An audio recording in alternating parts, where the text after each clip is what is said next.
What is the observer effect? One of the things that you don't hear talked about very often in science is that if you observe an experiment, you can change the outcome or have an effect on the outcome of that experiment. They've done a lot of studies on this. That is a hint, and the reason they're not telling us about that, that's a major hint that our co-creative consciousness has an effect on time, space, and matter. We can manifest things. And the more we have an understanding of that, and the more we come together as a group, we can manifest things. And that's also how such a small number of people can manifest the, I guess, most optimal temporal reality. And we're the people that can do it if we get together.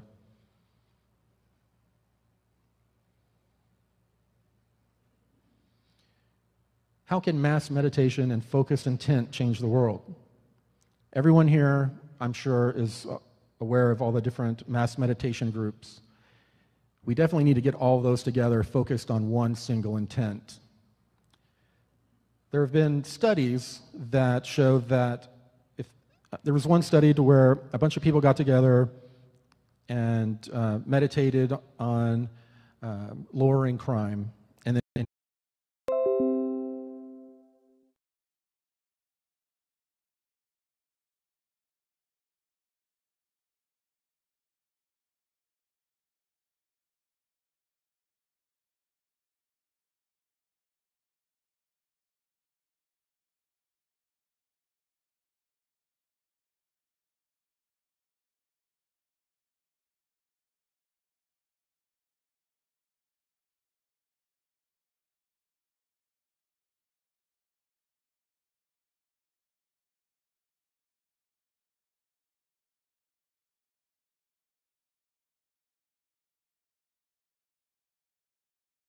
in what ways are starseeds activating now?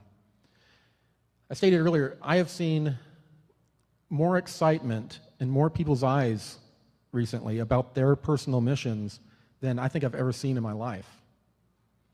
Raise your hand if, in the last year especially, you've become more empowered and have felt this urgent need to focus on your mission.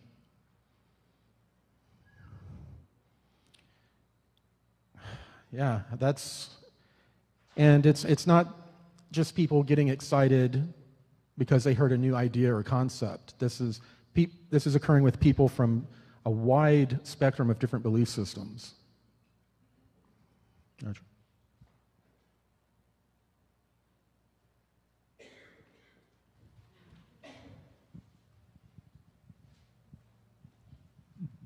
Hi, Corey. I'm kind of new to following what you've been doing on cosmic disclosure. And how do you tell if you are a starseed and what your mission would be? How do you discover that or find that information? Usually that occurs in your awakening process.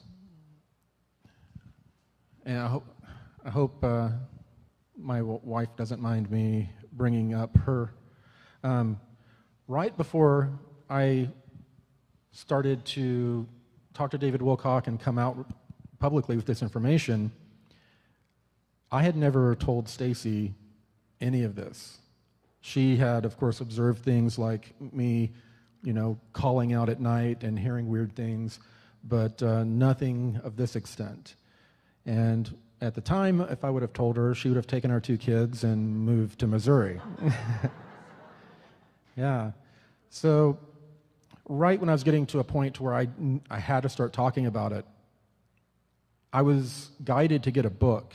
It's How to Change the Habit of Being Yourself. What's his? Joe Dispenza? Dr. Joe Dispenza, yeah. Breaking the Habit of Being Yourself. And I felt guided to get the book. I never read it, but Stacy read it. And at some point through the book, all this information started hitting her, and she started freaking out. And she came to me, and she's like, "What's happening?" And I told her, "You're having a download. It's okay, just sit back, enjoy." And so she kicked back, and it was very quickly after that I was able to start telling her all of these different details, and in a way that I knew she wasn't going to flip out on me. So it's within that awakening process that she realized that she had a mission and that she was a starseed. So if you're getting to a point in your awakening, if you've been asleep for a long time and you're starting to feel like you have a mission, you're being drawn here, then you're a starseed. But for you to feel it yourself, it's going to take a little bit further in your journey before you can, see the different signs and have the validations that you need. And that's my humble opinion. I'm no expert on that, of course. We'll do one more question here, and then we'll go on. Hi, Corey. Thank you for your thoughts. Is there any way that we can go back to a lecture point, and you can tell us more about the Sphere Alliance and about the Avians? And I am very impressed by your ability to all of a sudden be a messenger of humanity to all these other beings. Can you please elaborate more on that subject? Thank you. Okay. I'll give a brief version. I was first contacted by the Blue Avians through dreams, and it was one of those things that you knew was not a dream. Tyr appeared and was doing hand signals, and there was no communication that I was aware of. And I woke up from this dream, and I remember I was a little bit disturbed because I knew it wasn't a dream. I didn't know if someone was manipulating me. As Roger and my team can tell you, I don't go in doe-eyed with everything. I challenge things. So I was worried. I knew the technologies that were out there that could manipulate people. And finally, Tyr appeared in front of me in a physical form. When it was proposed to me that I would be up talking in front of a lot of people or representing them in front of a large number of people, I was more than freaked out. I'm an extreme introvert, and I have a weak voice. I mean, I had all these excuses that I was offering up to why they should not ask me to do this job. But all I heard was, "It's of no consequence. It's of no consequence." And they told me that I had agreed to do this at some point. Since then, they have had me, I guess, interface with them for a number of different beings. And they've been delivering or pushing me to deliver the Blue Avian message. The one of, become more loving, more service to others on a daily basis, to forgive those who've, hurt us, and biggest of all, forgive ourselves. And by doing this, we'll stop the wheel of karma, and we will have an opportunity to have this conscious renaissance that other beings in our local star cluster have reached. It's our turn. Any other questions before I move on, or was that it? Okay, one more. If someone could move that fan closer to me, it'd be great. If there's anyone here to do that. Hey, Corey. My name is Jasher. She started off introducing you by saying you were an empath, and you started this path at an early age, or at least being prepared to interact with different beings. Was there a practice that you had to, as a sovereign being, to protect your mind and your heart when interfacing with different entities? And would that practice be applicable sort of on a broader scale? Yeah, a lot of times you'll see people offering some sort of broad stroke way to protect yourselves. One of the things that, before they taught us to, a different method, a certain method to protect ourselves, they basically profiled us. Each person were very different in personality types, our belief systems play into it, what you believe is possible. There are a lot of different things that play into the type of defense that will work for you.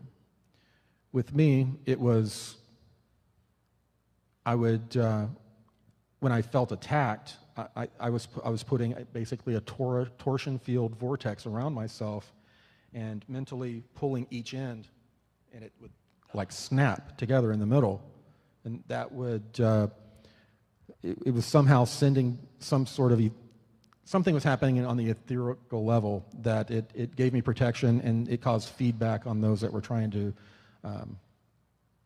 harm me during interfacing. But it could occur so quickly that you couldn't use those types of defenses. Some of these beings were very invasive when they interfaced with you, and they use different ways of interfacing. You know, some of them, you hear your own inner monologue voice. You'll hear things come like that. But others, they will use flashes, memories of your life, smells that remind you of something, tastes. It's all of them together. They'll use all of them together. There are a lot of different ways that they can, affect you, of course. But it was, a lot of times it was just a crapshoot. You get what they'd call an etheric headache or hangover, basically, and it would be the worst migraine you'd ever had, and they'd last 3 to 5 days, and you just lay in bed. So, yeah, even there was, that type of communication is occurring so quickly, at light speed, that there's really no reaction time to be able to defend yourself.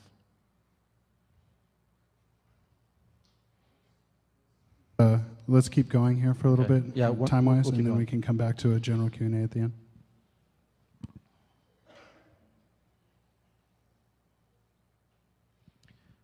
So how can creativity and inspiration change the world? This is the group here at this expo, very creative people. Now, if we can use media, music, art to plant seeds in the co-creative consciousness of the mass consciousness, we can begin to kick in that 100th monkey effect, but we can also prepare them for when they do start to hear some of these disclosures that are very difficult to hear. A lot of us want to believe that disclosure is going to be a kumbaya moment, but it's going to be it's going to be one of the most traumatic things that ever happened to this planet. That's what disclosure is going to be. But it's, I guess I've said before, all evolution occurs through stress. And this is going to be a major stressful evolution, but it's one that's far overdue. So what can we do? If we put our talents into our arts, our media, our music, each one of us is on the front line and a soldier in this battle to affect the co-creative consciousness. We have a lot more power than we've been led to believe.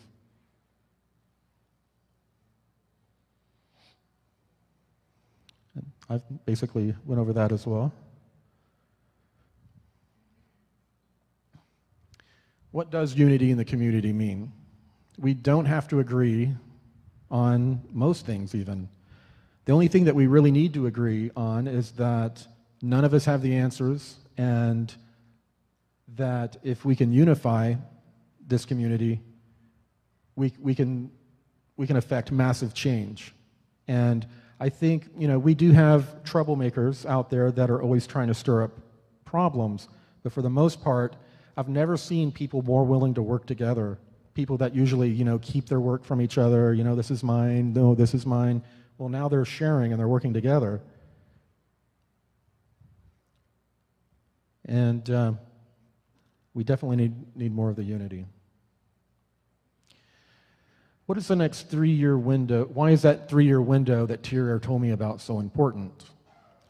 When he was talking to me about this mass consciousness, he stated that the next 3 years is a window that is critical for humanity to begin to work to affect the rest of the mass consciousness. We have to have a major change, or we may miss that optimal temporal reality.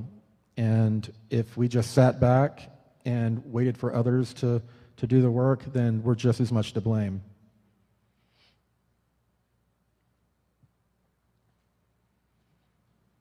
How does the solar sneeze factor into all this? There are a number of ancient religions that allude to a solar event that occurs on a cycle. The programs have used remote viewing. I believe it was Ed Dames that did a remote viewing about the kill shot, that he believed that the sun was going to explode and it was going to take out the earth. Now, in the programs, there are different versions of what they think will occur when there is this solar event. Many people believe there'll be a large, like 360-degree mass coronal ejection that will take out our electronics for weeks or permanently. And if that occurs, a lot of people think that that's when that is going to be the best time to usher in all these new technologies after the infrastructure has been taken out by this electromagnetic pulse. And of course, we have people in the programs that are more esoteric or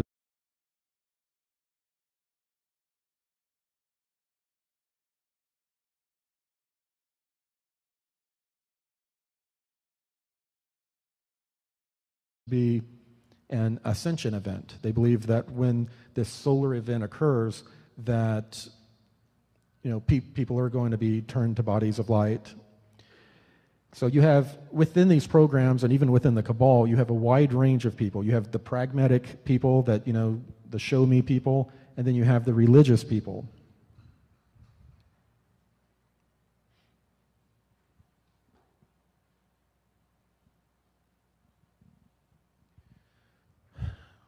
This is where it sounds a little preachy, I guess.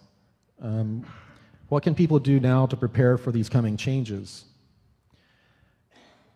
All of the karma, all of the things that we've refused to deal with in life, raise your hand if all of a sudden you've noticed that it's popping up in your face, you're having to deal with it. Well, that's actually a blessing.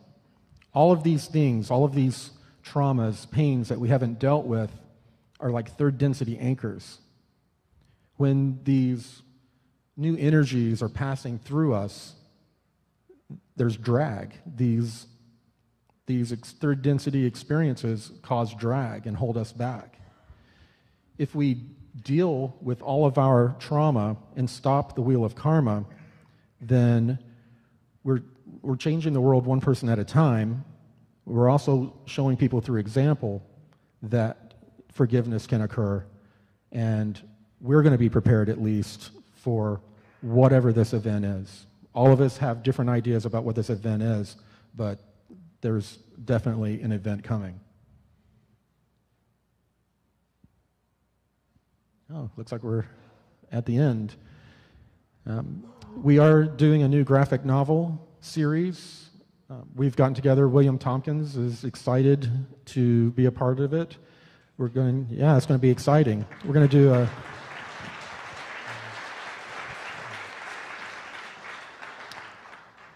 do a graphic novel and a motion graphic movie. We're going to be starting a crowdfunding campaign for it very soon. But that's one of the ways that we're going to try to affect the mass consciousness. And how many of you out there have an idea of how to affect not only the mass consciousness, but the world in a positive way? Do you have a plan? Do you have social media? It's great. Yeah, got Trump elected. You can do anything with it, right? Yeah. We got one question here on the back. Okay. Hi, Corey. Thanks for being here. My partner and I came down from Mount Shasta today to see you. And I maybe have missed it in some of the series with David Wilcox. I haven't seen it all, but I have two questions. One is, when we go through this ascension process or what you're describing, is it going to be a completely different level of awareness, or are we going to be seeing ETs and non-terrestrials on Facebook taking pictures with the president and stuff? That's my first question. The second question is, and I may have missed this, but when was the most recent time that you've had interactions with Tyr or any of these beings? It usually happens very sporadically in clusters when I have these meetings, and it's been a while now. And it's weird in those times where I'm not having that connection or communication. It's almost like a little bit of a withdrawal. You know, you're not getting information. A lot of times the information they give you is, you know, not that palatable, especially, you know, I think I talked on Cosmic Disclosure recently how, you know, they punched me in the gut 6 months ago, letting me know how manipulative I'd been, you know, in my life. And, you know, that was something that I immediately started to work on and spent a lot of time thinking about. But they'll give you time, the time that you need. And usually Kari will give me a little bit of counseling, you know, especially during the rougher things. As far as people doing selfies with ETs, that's anyone's guess at this point. I don't think anyone can predict how disclosure is going to unfold and how they're going to acclimate us to different non-terrestrials. There are a number of different programs out there that discuss the acclimation process. We've actually been wanting to get together with a lot of mental health professionals. Whether they believe in UFOs or not, we're trying to get kind of a think tank together to have them come up with different ways to help people if there is a disclosure, you know, to study all the different personality types, the different religions and the different personality types, and come up with a plan how these people might react and disseminate that plan to all the other healthcare mental health professionals. So there's a lot that we as a community are going to be we're going to be responsible for helping people after disclosure, after we get over our shock, because we're going to find out that we were wrong about a lot of stuff. And like David Wilcox said, we're going to be helping loved ones get out of bed, making them take a bath, you know, making them eat. It's going to be a hard time. When Corey and I were talking about this format today, about dialoguing, the idea is to bring people together to talk about this stuff. The fracture that happens between all of us where we're not communicating, we're not talking to each other, the dialogue needs to start within the community here. So the idea of exploring this format in a speaking presentation is kind of what we're trying out here. We've got another gentleman who's got a question. Hi, Corey. This is Sergio. We were recently watching an episode of, I think it's Open Minds with Regina Meredith on Gaia. And the person being interviewed, the lady, was putting forth an idea I hadn't heard of. It was pretty wild, but she called it quantum jumping or reality shifting, where people identify that, okay, maybe I have an illness or a disease right now, and I know that there's a reality that exists where everything is the same, but I don't have that illness. So I'm going to either jump into that reality or bring that reality here into my current state, and now I exist without that disease. And they were pointing out several examples of people having done that in some kind of way. So I'm curious if you've heard of that. That was all in the context of the Mandela Effect as well. Oh, was it? So okay, that's interesting. I'm definitely familiar with the concept. That's just another aspect of our co-creative consciousness. And there is also a lot more of a mental and body-mental connection and a way to mentally manipulate your body than most people, especially here in the West, know. A lot of people in the East have been using a lot of these techniques for, you know, thousands of years. But, you know, it's fairly new to the West. But, yeah, I've heard of these concepts. I didn't I'm not familiar with that person, though. Okay. Who is the negative race that keep coming in people's houses and paralyzing them? Who is the what? It's a negative race that keep coming in people's house and paralyzing. A lot of people have been coming up and said, I've been paralyzed multiple times. Right, and the skeptics say it's sleep paralysis, which does occur. But, even in our programs, when they go down to like a neighborhood, they will delta wave the neighborhood. They'll put everyone into a deep state, a lower state of consciousness that, is one of the states of sleep. That's why if you awake during one of those situations, no matter what you do, you cannot wake up the person next to you if you're not affected by it.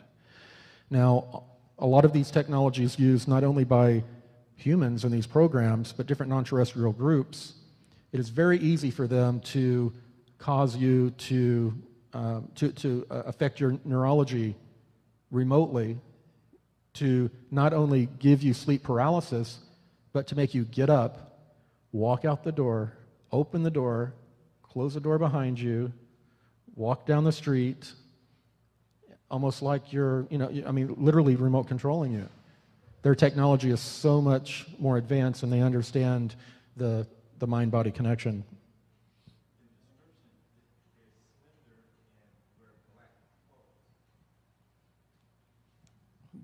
I'm not really familiar with people wearing just that description of wearing black clothes. A lot of the times, if a person is abducted by a non-terrestrial, they will be brought, after they're brought back, they are re-abducted by the military, and with advanced technology. And they have a much messier way of messing with our memories when they're done. And a lot of these people are people that they'll wear alien-type costumes. They'll wear all black, but it could be anywhere from an ET group to a military group. I have a question about the Schumann resonance that's been going up lately. The highest it ever went was like 36, and then over Easter it hit like 90. Is that also helping with the ascension and with our evolution? Well, if indeed the Schumann resonance is fluctuating, and I've talked to a few people in the programs that debate that, some of them say that it's not. But the feedback that I've been talking about, our star system traveling through this different part of the galaxy, through this, basically it's an interstellar high energy dust cloud. And the energy is, since the star is like a torsion field, the energy is wrapping around the north and south poles, going in through the top and bottom, but it feeds out through our star. The energy feeds out through our star into our system. That's why all the different planets, the temperatures have been raising on there's not just global warming. We have many different, it's solar system warming. So I believe this energetic change is going to, affect, possibly the Schumann resonance, but, definitely part of the EM field that we can't easily measure.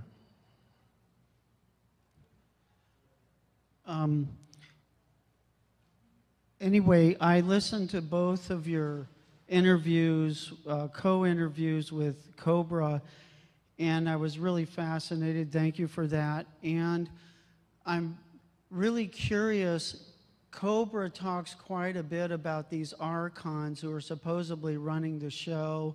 And I've heard the whole Anunnaki story, not just with David Wilcox, but Barbara Marciniak, and you're probably familiar with the Anunnaki. My question is, who or what are these Archons, and are they related at all to the Anunnaki? Are they one and the same? Do you have any knowledge about who these Archons are, and are they related to the so-called Anunnaki? Thank you. Well, you know, I hear, you know, Archons, the Jinn, a lot of different terms, but there have been etheric-type beings, as strange as this sounds, that people using different forms of black magic and also technologies have caused basically tears between these different dimensions, not densities, but realities. And what Tyr Air told me is that these beings, these disembodied beings that are controlled through through contracts, they'll get a certain amount of loosh if they follow, you know, if you know, they follow the lead of one of these dark magicians. I was told that when we have this solar event, that it'll change the energy or the vibratory energy of our solar system in a way that these beings will not be able to be here anymore. He stated that they will be pushed back somewhere called the outer realm.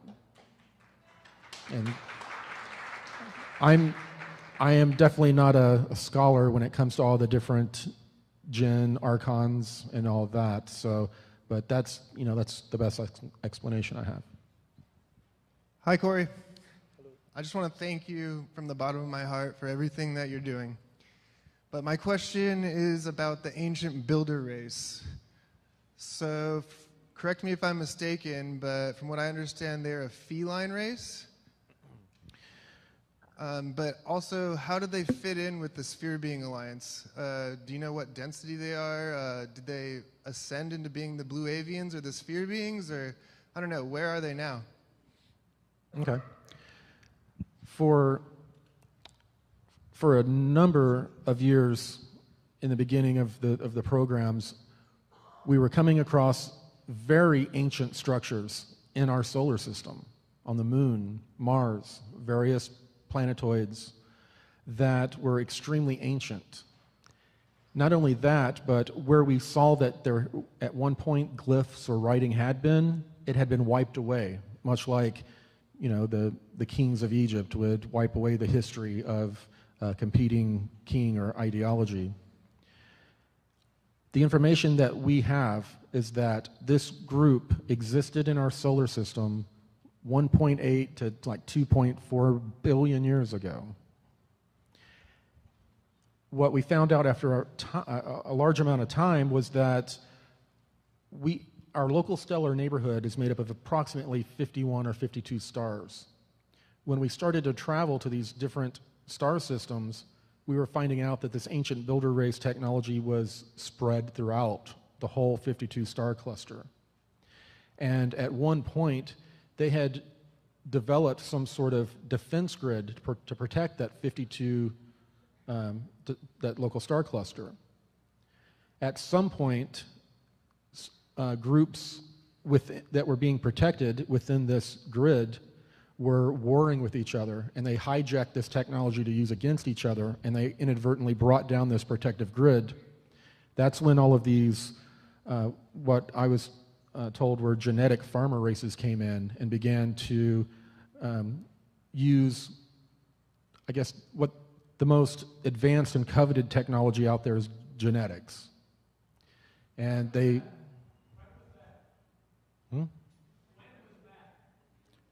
When was... It occurred approximately 500,000 years ago, about the time of the, was it Tiamat that exploded. That's the information on the glass pads in the program anyway. Hi, I have a question about the 100th monkey theory, in that if about what?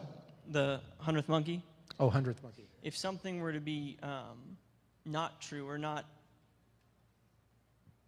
correct, I suppose would be the way to put it. With evolution, and a group or a population were to be deceived, would they continue that till the 100th monkey was also deceived? Is that potentially possible? I'm not quite sure I follow.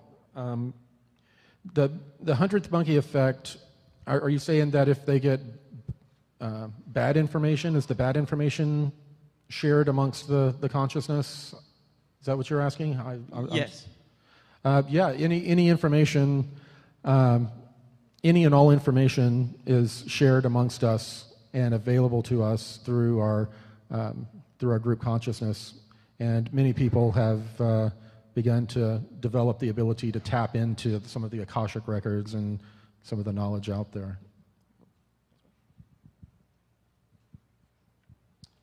Yeah, actually, I have a quick question. With all the distractions going on in today with the world and the events and those kind of things, are there any new updates with Atlantis and what's happening with that as far as information coming out to kind of subdue things? Or from some of your other talks, have the cabal been cleaned out in these underground bunkers? Like, kind of what's the update with that whole situation? Right, the last that I heard, that they weren't taking out all the underground bunkers, that there were certain bunkers that were built under FEMA but were built for other purposes. Once there was a change in command, when the presidency changed, these certain groups were refusing to vacate, and they went in and removed them. As far as anything new on Antarctica, I've had a couple of briefings, but they've been basically just about more about the Raytheon type facilities that were built in Antarctica starting in the late 1950s. If you've seen the video about Project Iceworm, I believe is it Camp Freedom, that was built in Greenland in the late 1950s. It was a secret base that was built where they were going to put missile silos. Well, this type of modular building under the ice was used to build a large number of facilities in Antarctica close to some of these recovered craft that were deep under the ice. If you plan on sticking around for David Wilcock, he is going to have a whole presentation on this with much of the updated intel, both for myself and Pete Peterson. Hi. I wanted to know whether or not you have any information about the following. So at the very beginning of the talk, you started talking about the analogy that you were given regarding the battered wife and the wife beater, as it were.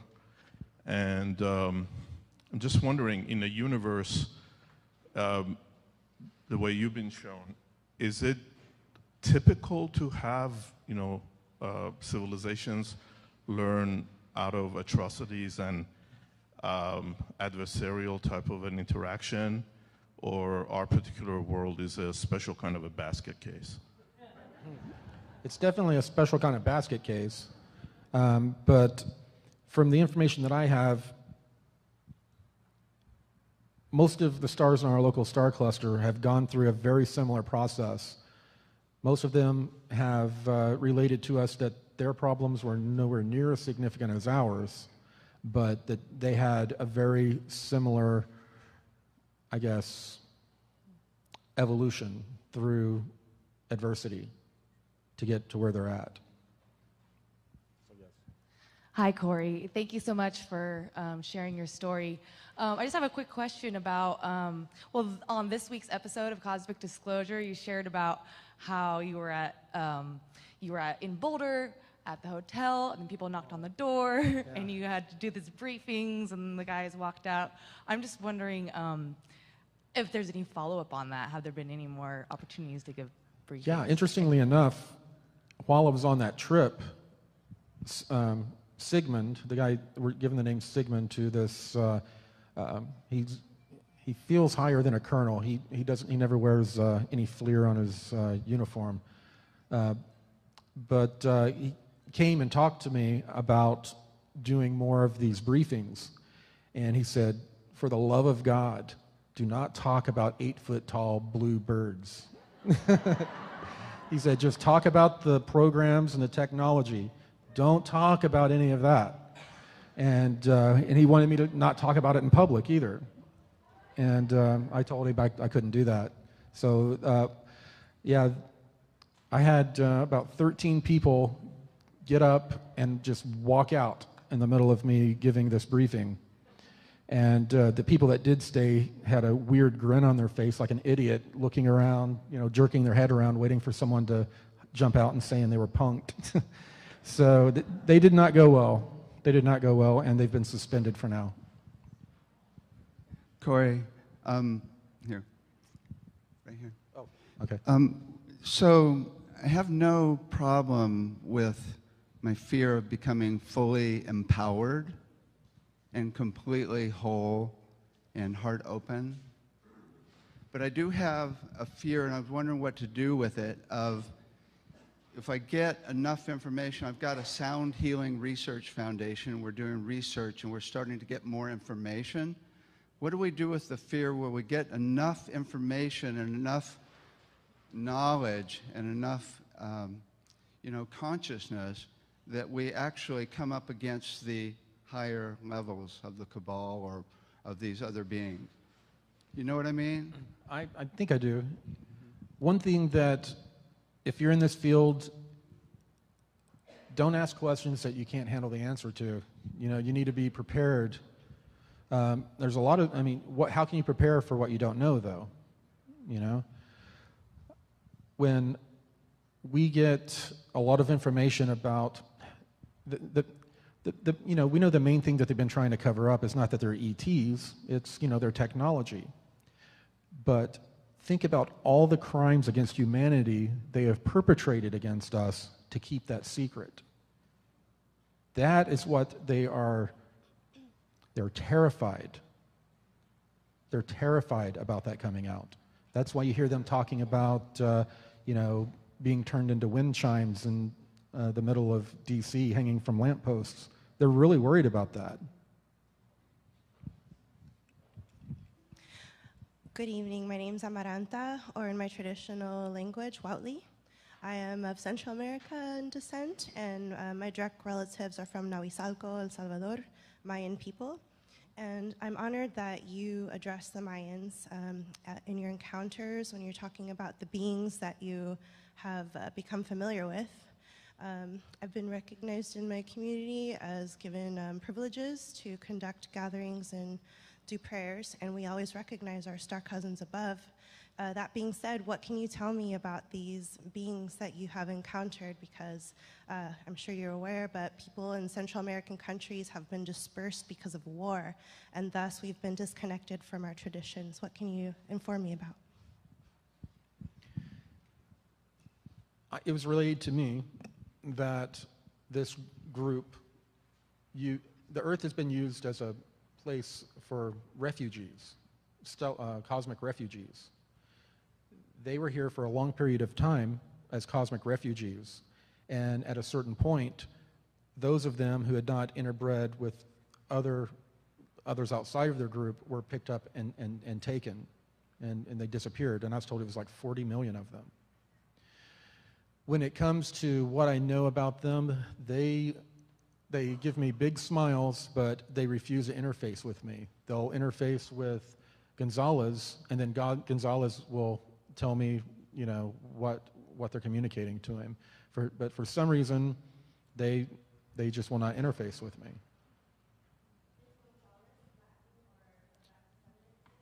He is actually part Caucasian and part Latin. Yes. Hi, Corey. My name is Monica, and I wanted to ask about the gender imbalance for the extraterrestrials that come here and communicate with humanity. When you go into the secret space program or the corporate conglomerate and those high levels that are interfacing with these groups, they're very male-dominated. And I'm wondering if you've gotten any information or any messages about us balancing that, and if that can help us to evolve it or get on a better timeline or anything, if you've gotten any information like that. Well, we're a long way away from this, but not only do we need a balance of, well, I guess, equality with women and men, we need balance of the feminine and masculine in each individual. I don't know how this is going to occur. I believe that once we get to a point where we get a disclosure and then stop fighting each other and begin this consciousness renaissance, that the early process of that consciousness renaissance is going to cause a lot of this balance to kick in. But sadly, I don't see that occurring anytime soon. Now, within the programs, I definitely saw women, and they were underrepresented. But I tell you what, these were some of the most extraordinary people I've ever met in my life. For the women to get into these programs, they were amazing. They were absolutely amazing. So, yes, there is in the programs, there's a discrepancy in races being represented, as well as males and females. That's something that we all have to wrestle with in society as it is, and it shows up on every level. Yeah, I'm so grateful to be here and meet you in person, Corey. I've been working for 30 years with international scientists to use science as a seeing as believing stepping stone to actually show that we're indivisible on instrument even when we're thousands of miles apart, and that the whole of humanity actually can share a commonly sensed intelligence as a species. And I'm wondering if you know other scientists or filmmakers. I'm working on a series of films that shift viewing audiences into unity consciousness by sharing undivided attention in a single body, heart, and mind consciously. If there's anyone here or anyone you know that you could put us in touch with to help us collaborate on this worldwide effort, that would be great. That's an excellent point you just brought up. We've had a couple dry runs at creating, we're trying to create a network that will bring people together that want to contribute art or contribute in any way to putting these projects out there. And we're not looking just to fund or help our own projects. There are plenty of people out there that have projects like your own. We would like to get a kind of a, not a forum, but a way for them all to communicate with each other, exchange resources, and help each other find different types of professionals that you're looking for to assist you, and have a, it's part of the unity in the community thing, having a symbiotic relationship to where we're not competing with each other, but we're assisting each other and getting out this message. That's something that we're in the early stages of attempting to do, and from what I've heard recently, people are doing the same thing. Other people are doing the same thing. Corey, I have two separate but related questions. One is about the sexual abuse phenomenon on the planet. And I'm under the impression that this is something that is it's a plague that's been given by the reptilians or perhaps another group, and that one of the methods they use is to manipulate people's timelines so that they retroactively will have experiences of sex abuse. And this is one of the ways of spreading the sex abuse on the planet, because these beings get food every time somebody is upset by this type of memory. Loosh, yeah. Is that what you... Yeah, the energy that it's referred to as loosh, the energy that they feed off of or vampire from. So do you know, are you aware of this time manipulation abuse that is part of why people can't remember their memories until later, or why their family members won't admit it or can't remember it because everybody's in different timelines? Now, there can be a timeline aspect because there were timeline aspects to the secret space program, overlapping timelines. But in a lot of this training, they use physical and sexual trauma to not create schisms in your psyche, but we naturally want to disassociate from those traumas. So the trauma that we're trying to work on trying to figure out, a lot of times it's just a tool to cause us to compartmentalize that memory. There might be a deeper memory behind that terrible experience. That terrible experience was just used as a way to cause you to disassociate and compartmentalize that memory. Right, and I'm talking about the everyday person, that this is just rampant. It's just unbelievable. And I just want to name it as an infestation that is not human in origin. Yeah, when we do have a full disclosure, all of the occultic and sexual abuse stuff, when that stuff comes out, that's going to be one of the things that causes a lot of us to hang these people from light posts.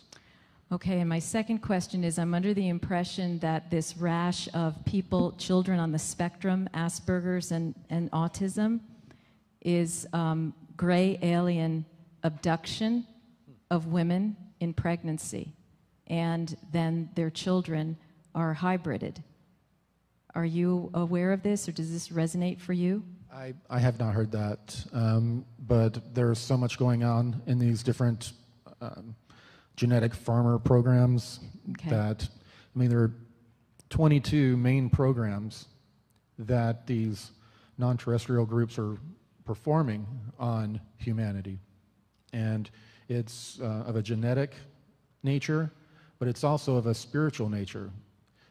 It's about, to them, they're studying, evolution in different energetic fields from stars, and also the evolution of consciousness. So some of the programs are not only of a genetic nature, but they're of a spiritual nature. Some of these beings are agreeing to incarnate down here, I guess starseeds, you could call them, but they are doing so to take part in this grand experiment, and a lot of the times people being abducted are these non-terrestrials are abducting basically their own people who have incarnated here and agreed to it, because there are laws, cosmic free will laws, that all of them have to abide by, but they all find ways around them.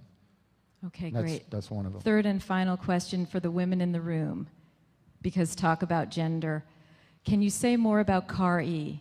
Because we hear about her from you, but very little.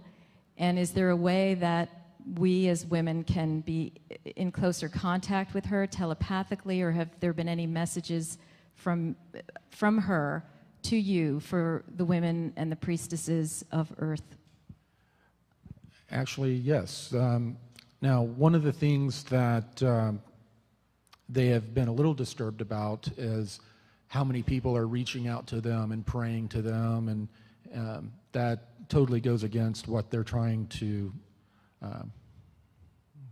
they're trying to get us to become self-empowered and to look inwardly.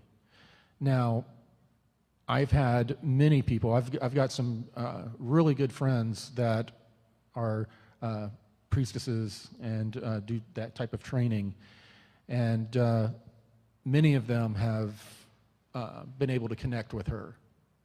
So yes, it's possible, but keep in mind the intent of why you're reaching out, because they really want us right now to be focusing within and looking within for the answers, because that's where they're at. Hi, Corey. Thank you for your courage.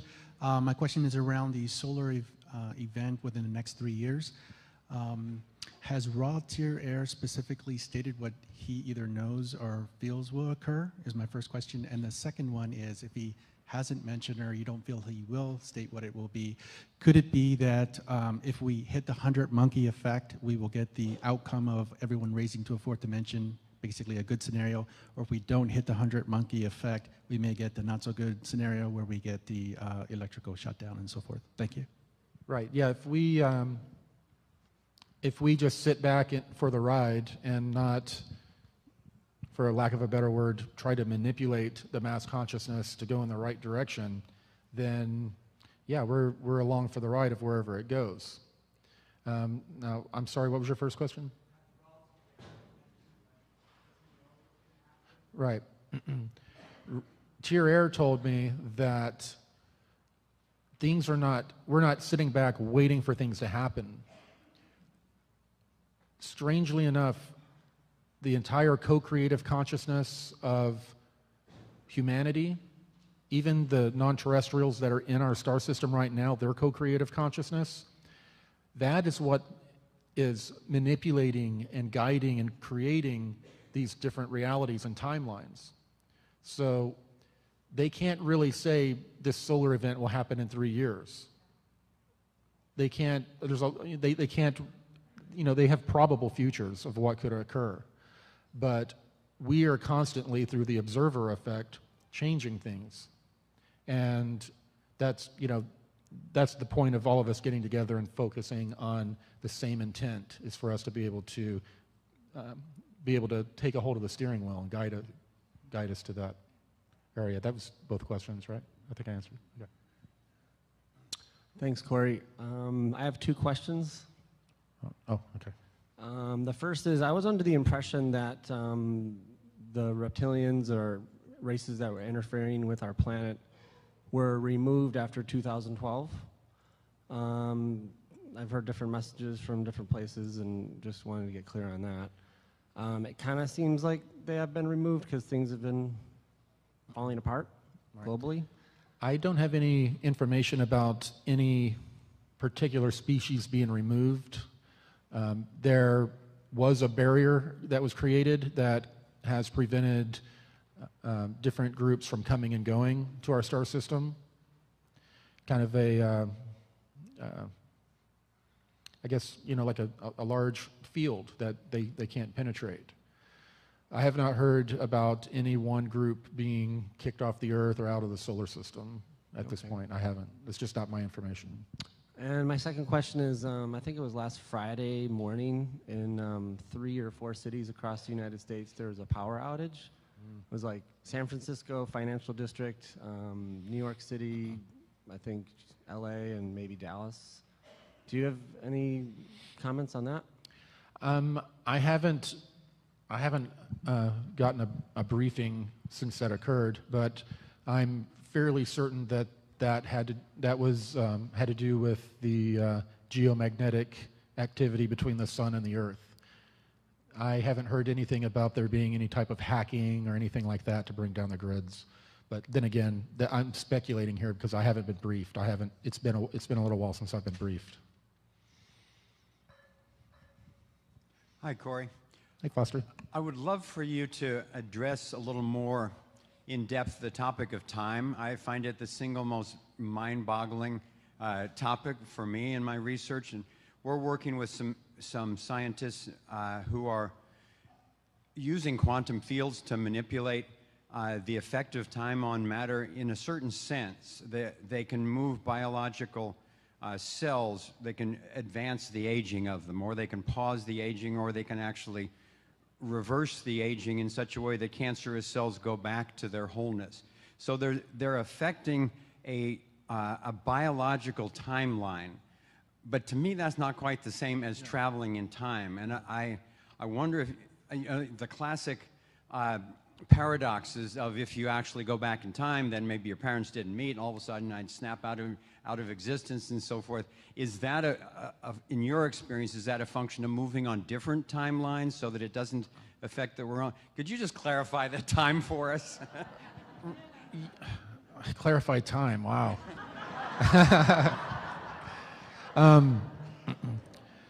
Now, when I was in the programs, they were manipulating the stages of cells through, and some of them said that they were manipulating them on a quantum level that were basically bringing them forwards and backwards in time for that one organism, if you will. Now, that organism is not being moved within time linearly, but what is being occurred is that it's certain fields can be applied that will advance or reverse the state of a cell or an organism.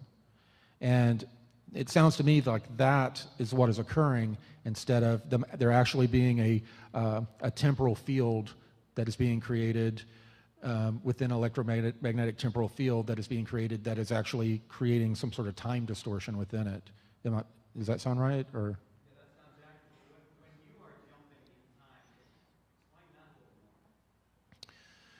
Well, I've only jumped in time in the way that I covered long distances and an almost instantaneous time period.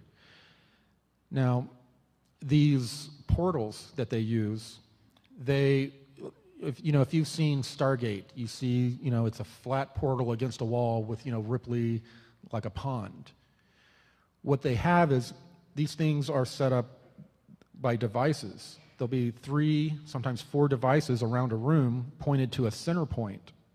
And what occurs is that when they create this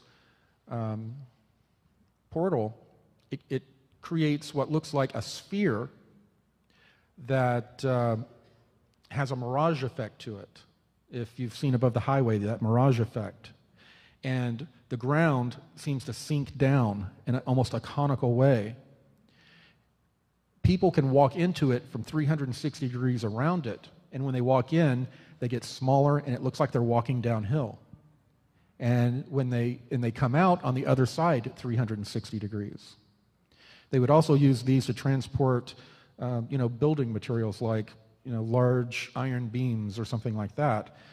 They would put them in the floor or on the ground, turn on the field, and the sphere would appear in the middle of the steel beams, and the steel beams would fold up and then go in, almost like they're being sucked in like spaghetti. So that is definitely manipulating time and space in an electromagnetic way.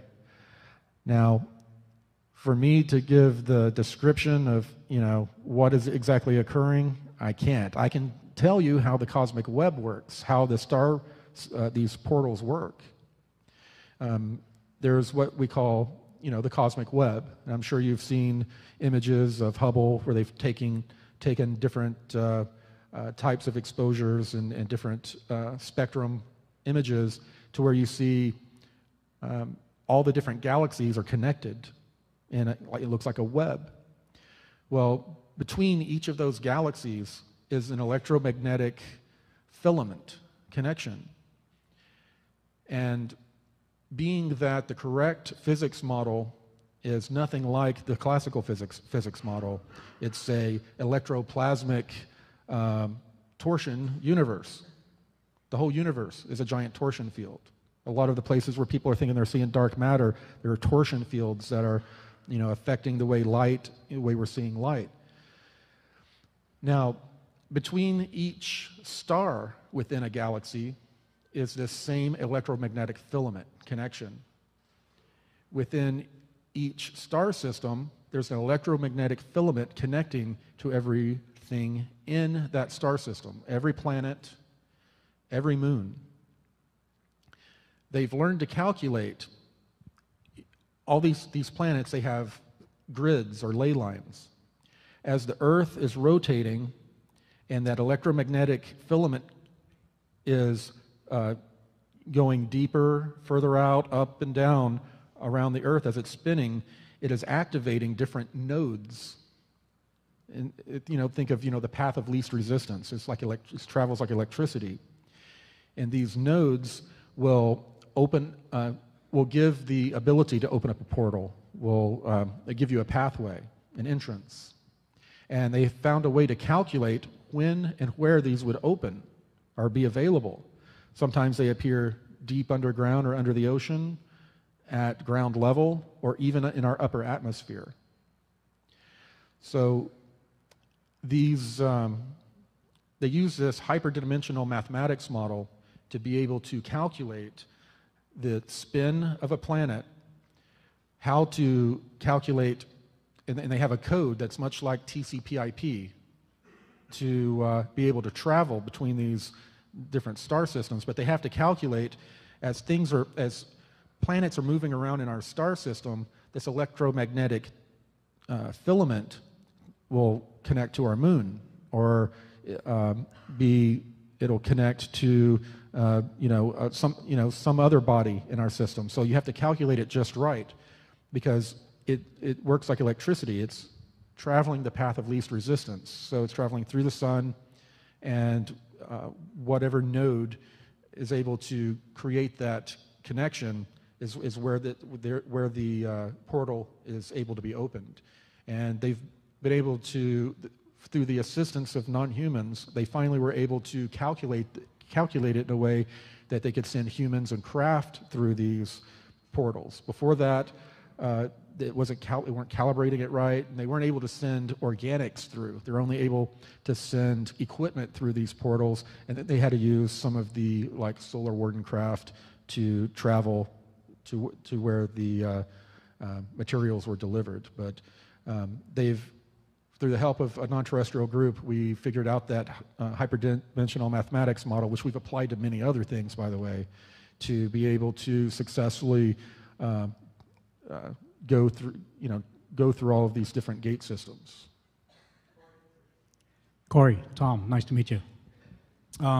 Question one: when you were doing your 20 and back, and you were feasting on replicated food, were you able to eat as much food as you wanted to without gaining weight? And if so, can I have one of those machines? Yeah. No, and you didn't always eat the food out of the printers. You would eat out of the galley a lot of the time. Okay. But no, you metabolize the food the same as you do here. I know David's talked about some that you eat it and it cleans your teeth and wipes your butt on the way out, you know? Yeah, I didn't experience any of that type of food when I was in there. And second question, if a big event's going to happen within the next 3 years, whether it be an ascension level type of event or extinction, whatever the case be, if we're talking 100 years from now that we're going to start doing full disclosure, why are we even having that conversation if the powers that are resisting have no leverage or have no reason once this ascension happens or this event happens? Why should they even bother? Why should we even be talking about what happens 100 years from now for that reason? Because one, they don't have any leverage after that, or two, something happens to where it doesn't matter what we do in 100 years anyways. Yeah, well, we can't be apathetic. We have a lot of different beliefs of what's going to happen in 2 years, 7 years, 10 years. But, what happened with, the millennial situation with the computers? Nothing happened. 2012, nothing overtly happened. Something did happen, but it was more of an energetic thing. So 2 years, 3 years from now, we have a strong belief that something happens, and we kick back and do nothing, just like a lot of people criticize religious people for doing. Instead of going out and saving the world, they kick back saying, no, someone's going to come back and take care of everything. That type of apathy is dangerous. So I say we have to pretend as if things are going to keep going as they are now forever, that nothing is going to change unless we are the change. We get out and cause the change. If we get more and more people to show up doing, 50 different cities, doing, 100,000 person marches in all these different cities, and having signs about health technologies that have been suppressed. Listen to Foster Gamble. There are a lot of technologies out there that can extend our life and improve our quality of life, but they're being suppressed. Those are things that are available now, and those are the things that we have to demand. No one's going to release them.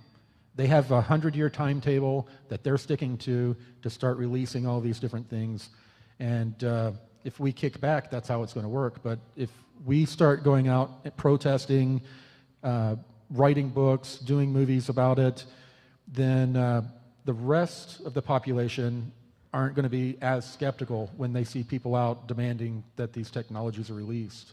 But we got to start somewhere. We've got to come together. And I was talking recently, you hear all of these different people, even from the 50s, that were contactees. what were the two most consistent things that the ETs have disseminated to them? That we need to grow spiritually, to raise our consciousness, to become more mature. And the second one is to demand the release of suppressed technologies that could change the world. And a lot of us are working on both fronts right now. Hey, Corey. In my 48 years, I've never heard an extraterrestrial race talk about the Earth being flat. Why is this a... Thought I was going to make it through without a flat Earth question. Why is this a topic now?